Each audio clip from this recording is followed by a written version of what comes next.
Hello friend, आपका जे study classes में स्वागत है। अभी तक हम अल्कोहल, फिनॉल तथा ईथर के बारे में पढ़ रहे हैं। आज का हमारा लेक्चर 5 है। आज का हमारा टॉपिक क्या रहेगा? आज का हमारा टॉपिक रहेगा फिनॉल। अब ये फिनॉल क्या होता है? इतने दिनों से हम अल्कोहल के बारे में पढ़ रहे थे, इसको कैसे बनाते हैं, इसको बनाने की कौन कौन सी विधियाँ हैं, इन सब के बारे में हम जान चुके हैं। और आज हम पढ़ेंगे फिनॉल। अब देखिए फिनॉल क्या होता है। बेंजीन से जुड़ा हुआ OH समूह, ये बेंजीन हो गया, ठीक है। इससे जुड़ा हुआ अगर OH है तो इसका नाम हो जाता है फिनॉल, ठीक है। ये हो गया फिनॉल। तो आपको पता चल गया होगा कि फिनॉल क्या होता है।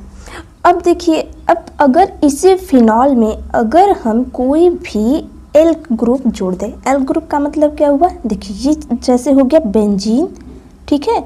अब इसमें तो OH ऑलरेडी पहले से ही जुड़ा है। अब हम क्या करें, यहाँ पर अगर एक CH3 ग्रुप जोड़ दें तो इसका नाम क्या हो जाता है? देखिए इसका IPC नाम लिखना तो इजी है, लेकिन इसका जो सामान्य नाम होता है, कॉमन नेम, उसको थोड़ा सा पढ़ने में दिक्कत होता है लोगों को। तो इसका नाम हो जाता है ऑर्थोक्रिसॉल, ठीक है, ऑर्थोक्रिसॉल। इसका नाम हो जाएगा ऑर्थोक्रिसॉल। अगर यही CH3 समूह जो है, ठीक है, इस तरह से हम दिखा दे रहे हैं, अगर यही CH3 समूह यहाँ पर OH लगा रहेगा, यहाँ पर अगर लग जाए CH3 यहाँ पर, तो इसका नाम क्या हो जाता है? इसको हम कहते हैं मेटाक्रिसॉल। इसका नाम हो जाएगा मेटाक्रिसॉल। अब बुक में देखेंगे तो सेम यही स्ट्रक्चर क्या किया है कि यहाँ पर CH3 न करके यहाँ पर OH कर दिया है, यहाँ पर CH3। बात वही है, क्योंकि नंबरिंग हम करेंगे तो कहाँ से करेंगे? नंबरिंग तो हमें यहीं से करना होगा, फिनॉल के पास से ही। इसके बाद क्या हो जाएगा? देखिए बेंजीन से जुड़ा हुआ, ठीक है, यहाँ पर बेंजीन हो गया, इससे जुड़ा हुआ OH और ये CH3 समूह यहाँ पर अगर हम जोड़ दें तो इसका क्या नाम हो जाएगा? पैराक्रिसॉल, ठीक है, पैराक्रिसॉल। अब देखिए हमने क्या किया, हमें पता है कि अगर मान लीजिए रिंग पर, बेंजीन पर कहीं पर भी अगर कोई समूह जुड़ा हुआ है तो उसका बगल वाला जो कार्बन है उसके पास अगर कोई भी ग्रुप जुड़ा हुआ है तो वो होता है ऑर्थो। उसके बाद क्या होता है? उस बगल वाले कार्बन के बगल वाला कार्बन जो होता है वो होता है मेटा, और उसके बगल वाला क्या हो जाएगा? मतलब एक दूसरे के अपोजिट वाले हो जाते हैं पैरा, ठीक है। तो यहाँ पर क्या हो जाएगा? अगर आप बुक में देखेंगे तो कैसा है, इसी का सेम स्ट्रक्चर किस तरह है।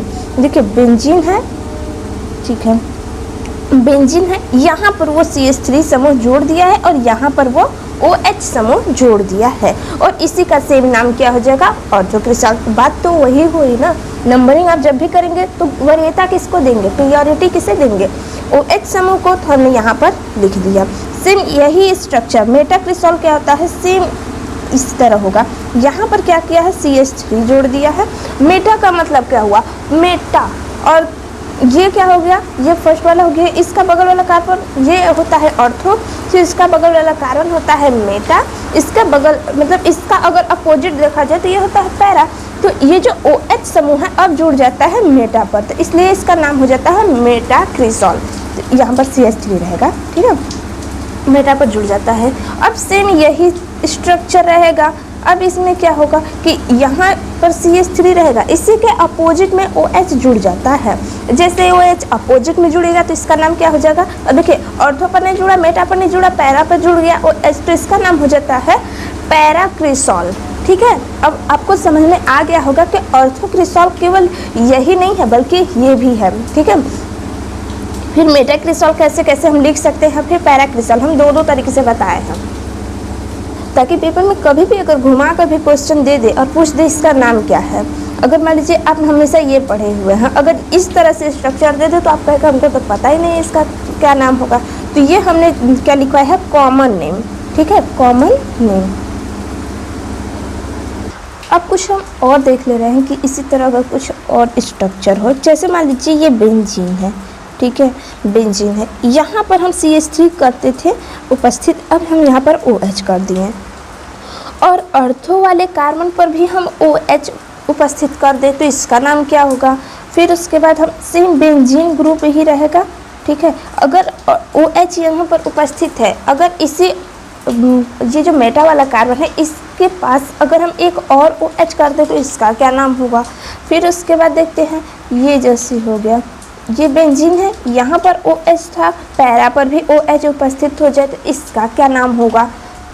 इसका अगर नाम देखा जाए, बेंजीन के बगल में जो OH समूह उपस्थित है तो ऑर्थो पर अगर उपस्थित होता है तो इसका नाम होता है कैटेकॉल। कैटेकॉल, ठीक है, कैटेकोल कहते हैं, कैटेकोल, ठीक है। देखिए इसको हम कहेंगे कैटेकॉल। और ऊपर वाले स्ट्रक्चर में क्या अंतर, बस थोड़ा थोड़ा सा तो अंतर है, बस यहाँ पर OH न लग करके अगर CH3 लग जाए तो इसको बोलते हैं ऑर्थोक्रिसॉल। अगर OH CH3 का स्थान अगर OH ले ले तो क्या हो जाता है, इसका नाम कैटेकॉल। सेम यही स्ट्रक्चर अगर मेटा पर CH3 न लग कर फिनॉल है, ये जो स्ट्रक्चर, इस पर यहाँ पर हमने कुछ गलत कर दिया है, यहाँ पर हमें OH लगाना था, सॉरी, तब ना होगा, क्योंकि हम हर बार तो OH लगा रहे थे, यहाँ पर CH3 लगा दिए, सॉरी। अब देखिए यहाँ पर क्या हुआ कि स्ट्रक्चर सेम वही है, OH लगा हुआ है, यहाँ पर हम क्या किए कि इस CH3 के स्थान पर OH लगा दिए, तो इसका क्या नाम हो जाता है, इसका नाम हो जाता है रिसोर्सिनॉल। अब रिसोर्सिनॉल क्या होता है, आपको स्ट्रक्चर बस याद रखना है, रिसोर्सिनॉल इसका नाम हो जाता है। सेम यही स्ट्रक्चर है, अगर CH3 को हटाकर अगर वहाँ पर हम OH लगा दें, मतलब पैराक्रिसॉल जो होता है इसमें से अगर हम CH3 को हटाकर अगर हम वहाँ पर OH लगा देते हैं तो इसका नाम हो जाता है क्विनॉल। क्विनॉल, इसे आप क्विनॉल कहिए या हाइड्रोक्विनॉल कहिए, क्योंकि यहाँ पर OH है, OH को हम हाइड्रो कहते हैं। जब भी IUPAC नाम हम लिखते हैं, अगर OH से अगर कोई बड़ा ग्रुप उपस्थित हो जाए तो वहाँ पर हम OH का नाम जो है ऑल नहीं लिखते हैं, हम वहाँ पर तब हाइड्रोक्सी का प्रयोग करते हैं, इसलिए इसका नाम जो है क्विनॉल का, इसका नाम हम हाइड्रोक्विनॉल भी रख देते हैं। अब ये सब तो रहा कॉमन नेम, ठीक है, कॉमन नेम। अब ये कॉमन नेम आपको याद रखना होगा कि ये कैटेकॉल क्या होता है, रिसोर्सिनॉल क्या होता है, क्विनॉल क्या होता है। अब सिर्फ ये पेपर में डायरेक्टली नहीं पूछेगा कि क्विनॉल क्या है, जी नहीं, इस तरह क्वेश्चन नहीं पूछता है। पेपर में किस तरह क्वेश्चन पूछेगा, जैसे ये क्विनॉल ज़्यादा इंपॉर्टेंट है, इसलिए इसका स्ट्रक्चर याद रखिएगा। ये जो क्विनॉल है पूछेगा किस तरह क्वेश्चन कि क्विनॉल का रिएक्शन मेथिल अल्कोहल के साथ कराने पर क्या मिलता है, या फिर मेथिन क्लोराइड से कराने पर क्या मिलता है। इस तरह से मतलब जिस तरह क्वेश्चन बनेगा उसकी प्रैक्टिस हम कराएंगे। अभी आपको केवल याद क्या रखना है कि ये क्विनॉल जो होता है ये कैसा इसका स्ट्रक्चर होता है, ऑर्थोक्रिसॉल क्या होता है, पैराक्रिसॉल क्या होता है, मेटाक्रिसॉल, कुछ ज़्यादा डिफिकल्ट नहीं है, ठीक है। अब हम देखने क्या जा रहे हैं, देखिए अभी तक तो हम केवल फिनॉल के ही बारे में पढ़ रहे हैं, फिनॉल का स्ट्रक्चर देखें, फिर ऑर्थोक्रिसॉल, मेटाक्रिसॉल, पैराक्रिसॉल क्या होता है, फिर हमने देखा कैटेकॉल, रिसोर्सिनॉल, क्विनॉल क्या होता है। अब हम देखने जा रहे हैं कि ये जो फिनॉल है इसको बनाते किस तरह है। अब हम देखने जा रहे हैं फिनॉल बनाने की विधि। अब देखिए इसको कैसे हम बनाते हैं फिनॉल को, तो सबसे पहले विधि अगर देखा जाए तो है हेलोएरिन से, हेलोएरिन से। अब ये हेलोएरिन क्या होता है, अब हम हेलोएरिन से अगर बनाएंगे फिनॉल को तो उसका नाम क्या हो जाएगा, तो हम हेलोएरिन से तो बनाएंगे, ये पॉइंट इम्पॉर्टेंट है कि हम हेलोएरिन की सहायता से फिनॉल बनाने जा रहे हैं, लेकिन इस अगर हम हेलोएरिन से बना रहे हैं जो फिनॉल, उस रिएक्शन का नाम क्या होता है, तो देखिए उसका नाम हो जाएगा डाउज, ये छोड़िए, डाउज रिएक्शन, ठीक है, डाउज रिएक्शन, ये पॉइंट इम्पॉर्टेंट है। देखिए हम अब पढ़ने जा रहे हैं डाउज रिएक्शन क्या होता है। अब डाउज रिएक्शन की सहायता से भी हम फिनॉल बना लेते हैं। अब हम पहले इसको लिख दे रहे हैं, एक बार हमने यहाँ पर लिख लिया है। अब देखिए हमने सबसे पहले नाम लिया हेलोएरिन। अब ये क्या होता है, देखिए एरिन का मतलब क्या हुआ, बेंजीन, ठीक है, हम इसको पहले ही बता चुके हैं लेकिन फिर भी बता दे रहे हैं, जब हम हेलोएल्केन तथा हेलोएरिन के बारे में पढ़ रहे थे तब। अब देखिए बेंजीन हो गया, अगर बेंजीन से जुड़ा हुआ अगर कोई भी हैलोजन ग्रुप, हैलोजन मतलब एक्स, एक्स का मतलब क्या हुआ, एक्स का मतलब यहाँ पर हुआ चाहे फ्लोरीन हो, चाहे क्लोरीन हो, चाहे ब्रोमीन हो, चाहे आयोडीन हो, ठीक है, हैलोजन ग्रुप जिसे कहते हैं। इसमें से बेंजीन से जुड़ा हुआ अगर फ्लोरीन हो या क्लोरीन हो, अगर यहाँ पर क्लोरीन रहेगा तो क्या हो जाएगा इसका नाम, इसका हो जाएगा क्लोरोबेंजीन, ठीक है। इसी तरह अगर फ्लोरीन हो तो फ्लोरोबेंजीन हो गया, ब्रोमीन हो तो ब्रोमोबेंजीन, इस तरह इसका नाम होता है। अब हम पढ़ने क्या जा रहे हैं, डाउज रिएक्शन। और डाउज रिएक्शन क्या होता है, देखिए क्लोरोबेंजीन को, अब क्लोरोबेंजीन क्या होता है, अब हम पहले एक बार पढ़ दे रहे हैं फिर एक एक पॉइंट को क्लियर करेंगे। क्लोरोबेंजीन को सोडियम हाइड्रोक्साइड के साथ 623 केल्विन ताप एवं 320 वायुमंडलीय दाब लगाने पर सोडियम फिनॉक्साइड प्राप्त होता है, जिसका अम्लन करने पर फिनॉल प्राप्त होता है। इसे या फिर इस अभिक्रिया को डाउज रिएक्शन कहते हैं। अब हम ऊपर क्या लिखे हैं सबको छोड़िए, अब हम क्या बताने जा रहे हैं इसको ध्यान दीजिए। देखिए हमने सबसे पहले यहाँ पर क्या बोला, क्लोरोबेंजीन, हमने यहाँ पर लिखा है क्लोरोबेंजीन। यहाँ पर हमें ये तो पता चल गया कि क्लोरोबेंजीन का मतलब बेंजीन से जुड़ा हुआ क्लोरीन, ठीक है। अब क्या बोलेगा, सोडियम हाइड्रोक्साइड के साथ, अब मान लेते हैं कि सोडियम हाइड्रोक्साइड है, इसके साथ कितना ताप है, 623 केल्विन, ठीक है, ताप है। और वायुमंडलीय दाब कितना है, 320 वायुमंडलीय दाब है, ठीक है। अब हम क्या करें यहाँ पर, अब इसके उपस्थिति में इतना हम ताप दिए, इतना हम दाब दिए, तो क्या होता है कि ये सारी रिएक्शन जो है होती हैं तो क्या बना लेता है, ये देखिए यहाँ पर बेंजीन तो रहेगा ही।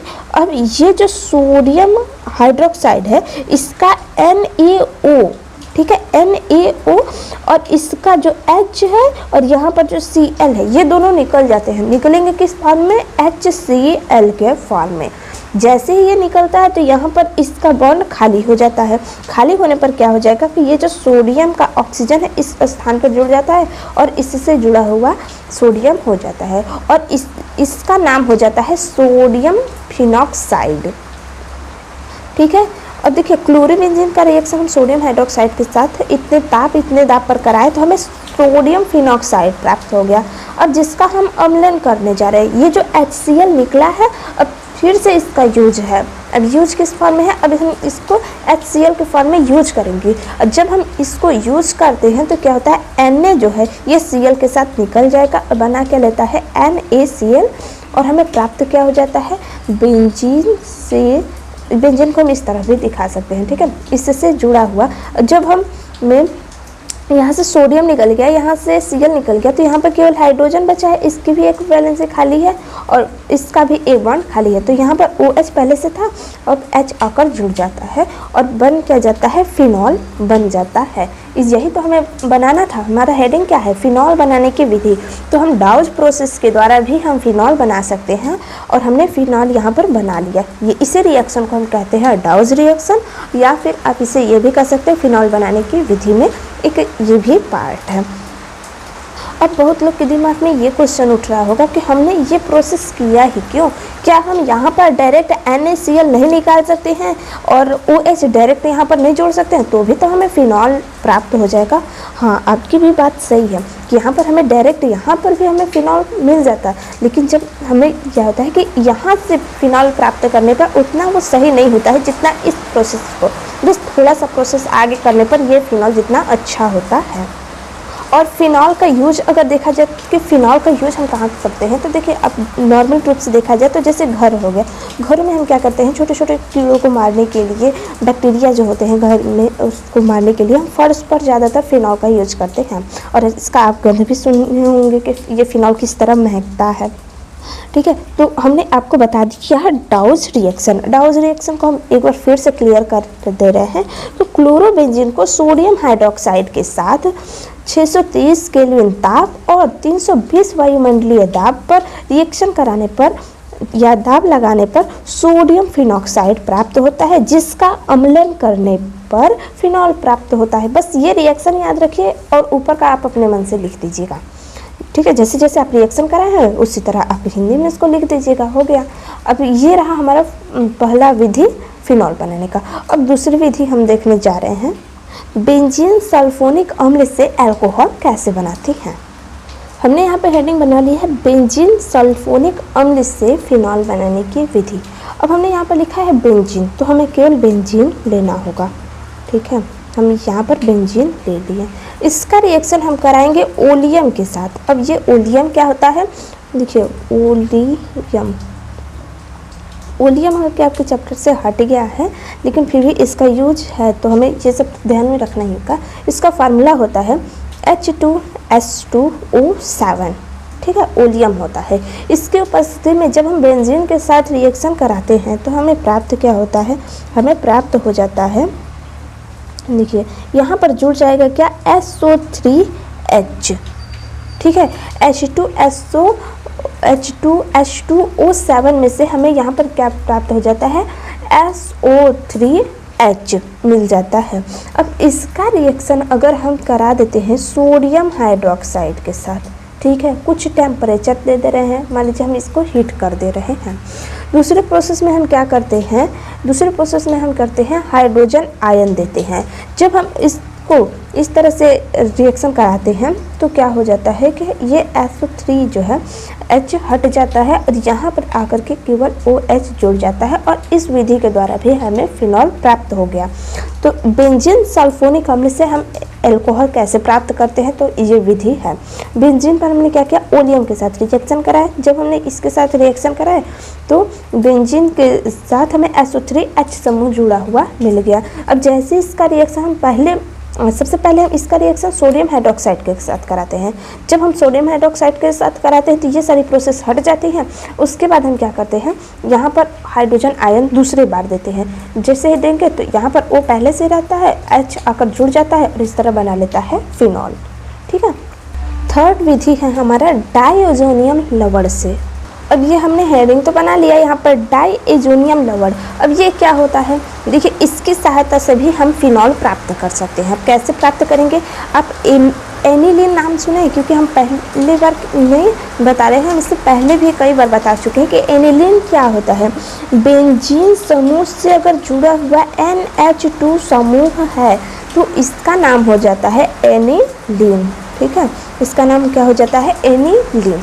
इसका रिएक्शन अगर हम करा देते हैं सोडियम नाइट्रस के साथ NaNO2, उसके बाद किसके साथ कराते हैं, ये जब NaNO2 कराते हैं तो इसमें ही HCl भी रहता है, ठीक है, यहाँ पर प्लस करके लिख लीजिए NaNO2 प्लस HCl।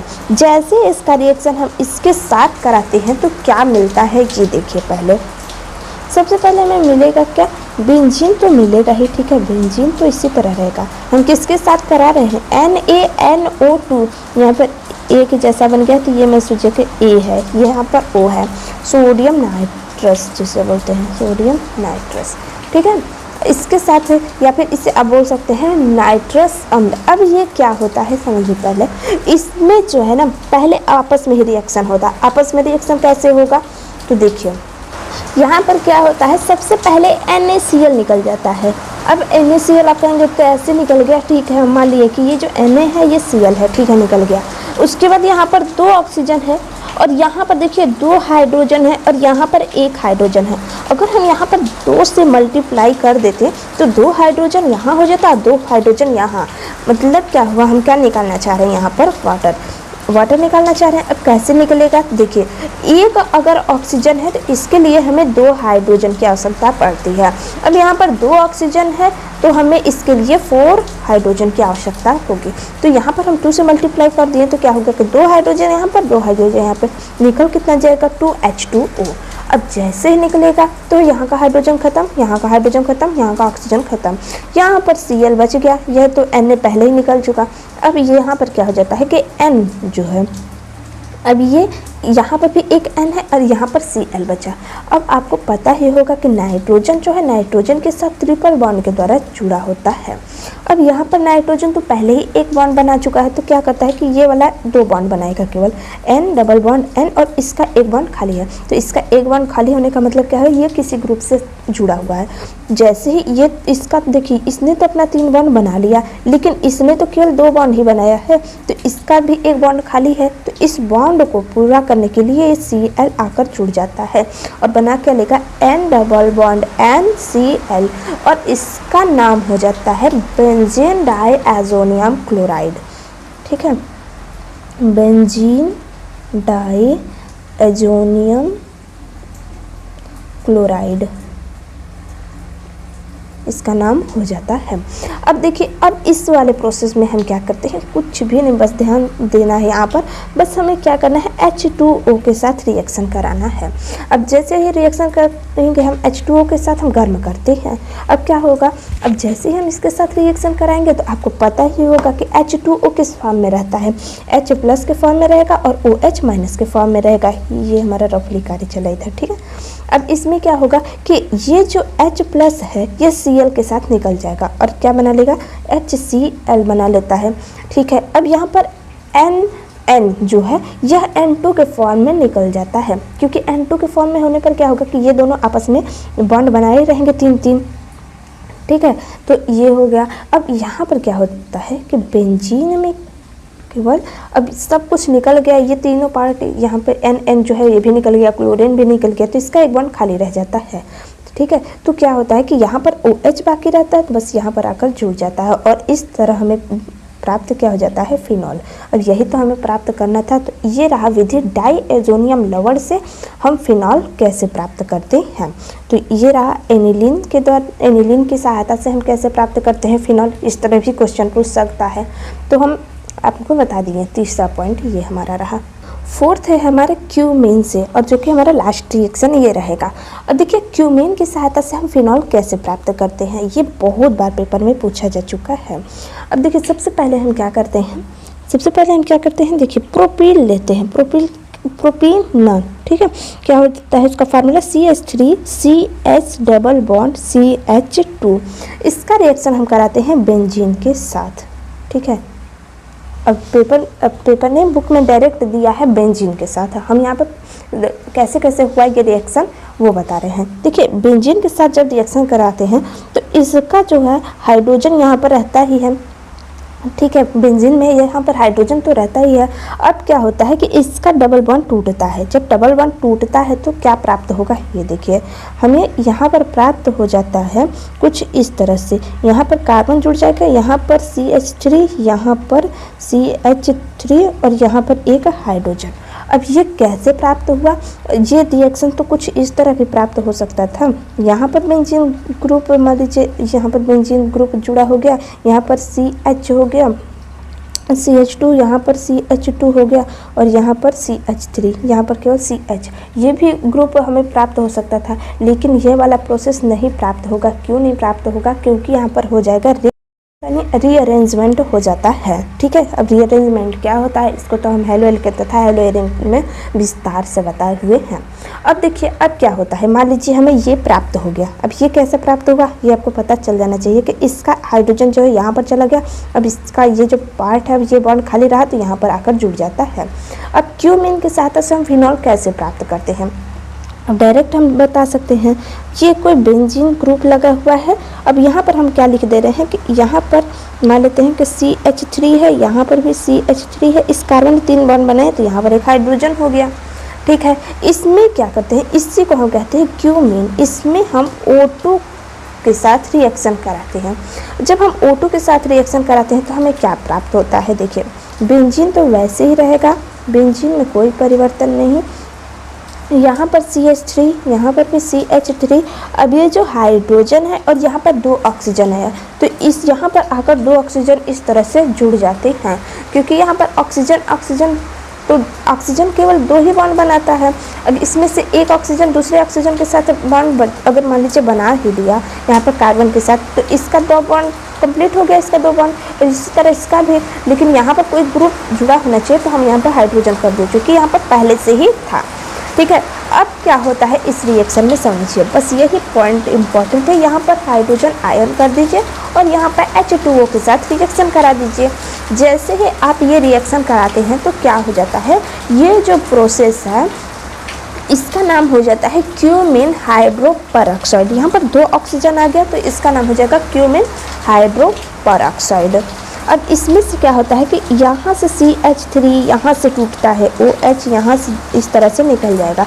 अब देखिए क्या हम निकाले हैं बाहर के रूप में अगर देखा जाए तो CH3, उसके बाद क्या आया है CO, उसके बाद क्या आया है CH3, ठीक है। अब बच क्या जाएगा हमारा, यहाँ पर बेंजीन तो रहेगा ही, ठीक है। अब यहाँ से OH बाकी था तो बस इस बॉन्ड को कंप्लीट कर देगा और हमें प्राप्त क्या हो गया, फिनॉल। इसके साथ हमें एसीटोन प्राप्त हो जाता है। ये पॉइंट इम्पॉर्टेंट है। तो क्यूमीन की सहायता से हमें फिनॉल तो प्राप्त होता ही है, इसके साथ हमें एसीटोन भी प्राप्त हो जाता है। तो आप ये पॉइंट इम्पॉर्टेंट याद रखिएगा कि अभी तक हम जितना भी फिनॉल बनाने की विधि देखे हैं उसमें से ये जो क्यूमीन है बहुत ज़्यादा इम्पॉर्टेंट है और इसी की सहायता से हम ज़्यादा मात्रा में फिनॉल को प्राप्त करते हैं। अब बुक जब NCERT का पढ़ेंगे तो वहाँ पर एक कॉर्नर में लिखा हुआ है कि विश्व में फिनॉल का अधिकतर उत्पादन क्यूमीन से किया जाता है या क्यूमीन से प्राप्त किया जाता है। तो आज हम क्या क्या पढ़ें एक बार फिर से आप देख लीजिए कि हमने सबसे पहले फिनॉल जाना, फिर ऑर्थोक्सिसॉल, मेटाक्सिसॉल, पैराक्सिसॉल क्या होता है इसके बारे में जाने, फिर कैटेकॉल क्या होता है, रिसर्सिनॉल क्या होता है, क्विनॉल क्या होता है इसके बारे में हम जाने। फिर हमने देखा कि फिनॉल बनाने की कौन कौन सी विधियाँ है जिसमें डॉज रिएक्शन बहुत ज़्यादा इंपॉर्टेंट है, इसे मत भूलिएगा प्लीज़। और फिर उसके बाद ये बेंजीन सल्फोनिक अम्ल से रिएक्शन कराने पर फिनॉल प्राप्त होता है, ये भी इम्पॉर्टेंट है बट जितना ये इम्पॉर्टेंट है उतना से थोड़ा कम, तो आप केवल इसमें रिएक्शन याद रखिएगा। फिर उसके बाद हम देखें कि डायजोनियम लवण की सहायता से हम फिनॉल कैसे प्राप्त करते हैं। एंड लास्ट रिएक्शन रहा हमारा क्यूमीन से हम फिनॉल कैसे प्राप्त करते हैं। केवल यही 4 विधियाँ नहीं है जिसकी सहायता से हम केवल फिनॉल प्राप्त करते हैं, ये ज़्यादा इम्पॉर्टेंट वाले ये जो है इसलिए हम इनको पहले बता दिए हैं और जितना भी इम्पोर्टेंट रहेगा इन सब को हम बताते रहेंगे। ठीक है, तो आज का लेक्चर कैसा रहा दोस्तों आप हमें ज़रूर कमेंट बॉक्स में बताइएगा। अगर आपके दिमाग में कहीं पर भी डाउट आता है तो आप कमेंट के थ्रू हमें बताइएगा, हमारी पूरी कोशिश रहेगा कि हम उस क्वेश्चन का रिप्लाई ज़रूर दें। थैंक यू दोस्तों।